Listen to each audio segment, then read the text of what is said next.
The mountain was a giant. Its name was whispered with respect by climbers all over the world, Mount Kalen. For years I had dreamt of standing on its summit. It was more than just a climb. It was a personal test, a challenge to see what I was truly made of. I spent months training my body, pushing my limits until my muscles ached and my lungs burned. I studied every map, every weather report, memorizing the ridges and crevices. My entire focus was on that one single point on the map, the highest peak, the ultimate prize. That summit was my North Star, the fixed point that guided all my efforts. My journey began with a fierce determination. The air was crisp and cold, biting at any exposed skin. Each step was a battle against the steep incline and the thinning air.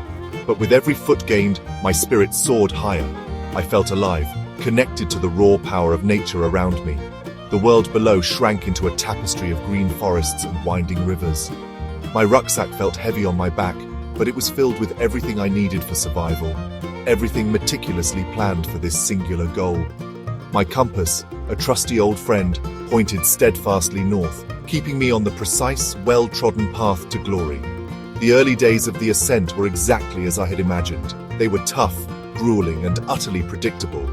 I followed the route that countless others had taken before me, a path etched into the mountain's face by ambition and perseverance.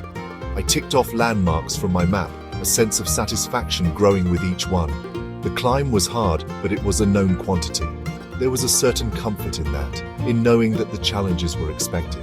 I was on schedule, my body was holding up, and the summit felt closer with every sunrise. Nothing could stop me now. But the mountain always has the final say. It teaches you that your plans are merely suggestions, whispers in the wind. You can prepare for every eventuality you can think of, but nature holds surprises you can never anticipate. I was so focused on the destination, on the single-minded pursuit of the peak, that I had forgotten a fundamental rule of the wild. The journey itself is the real adventure, not just the dot on the map you are aiming for. I was about to learn that lesson in a way I would never forget. A lesson that would change everything. It happened on the third day. I was navigating a treacherous, rocky outcrop, my boots scrambling for purchase on the loose scree. I slipped. It was not a dangerous fall, just a sudden jolt that sent me sliding a few feet down the slope. I quickly regained my footing, my heart pounding more from surprise than fear. I checked myself over. No injuries, just a bruised ego. I reached for my compass to reorient myself, to get back on the path. But as I pulled it from my pocket, my heart sank. The casing was cracked, and the needle spun uselessly, a frantic, dizzying dance. It was broken, totally and utterly useless. A wave of cold dread washed over me, far colder than the mountain air. My plan, my meticulously crafted strategy, was shattered in an instant. The path to the summit, so clear just moments before, was now lost in a fog of uncertainty. Without my compass, the map was just a piece of paper with lines on it. My first instinct was to panic. Turning back seemed like the only sensible option, a bitter retreat from the goal that had consumed me for so long. The summit felt like it was mocking me from above, an impossible dream once more. I sat down on a cold slab of rock, the useless compass in my hand. The silence of the mountain pressed in on me. I could follow my own tracks back down, admit defeat, and live to climb another day. That was the smart thing to do. It was what any experienced climber would advise. But something inside me resisted. A voice of defiance whispered against the howling wind. Was the summit the only measure of success? Was turning back the only alternative to reaching that specific peak? I looked around, really looked, for the first time not at a map, but at the world itself. In that moment of crisis, a decision formed. It was not a logical decision, but a gut feeling, a primal instinct. I would not go back, but I could not go forward on the intended path either. There was another way, a different direction. To my left, the mountain sloped down into an uncharted valley, a place not marked on any of the popular climbing routes. It was a step into the complete unknown, a path without a map or a guide. It was risky, foolish even, but it was also a new beginning, a different kind of adventure. I chose to trust myself, not a broken instrument.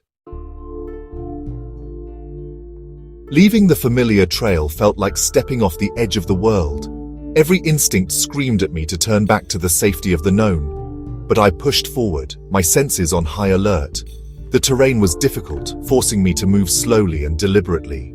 I was no longer a climber following a line. I was an explorer charting new territory. The air in the valley felt different, thicker and filled with the scent of damp earth and unknown blossoms. The silence was profound, broken only by the crunch of my boots and the call of strange birds I had never heard before. As I descended deeper, the landscape began to transform. The harsh, barren rock of the higher altitudes gave way to a surprising burst of life. Lush green moss clung to every surface, glowing with an almost magical light. Waterfalls cascaded down sheer cliffs, their spray feeding a carpet of vibrant, colorful flowers that seemed to defy the harsh mountain environment. It was a world hidden from view, a secret garden tucked away from the eyes of those who only looked upwards towards the summit. I felt a sense of wonder I had not experienced on the main trail. My survival skills were tested in a way they never would have been on the planned route. I had to find water, identify safe places to shelter, and navigate using the sun and the stars.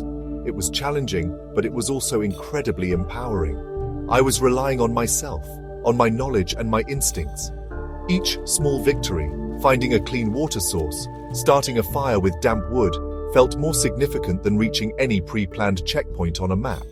I was not just surviving, I was thriving in this unexpected wilderness, becoming part of the landscape itself. Then I saw it.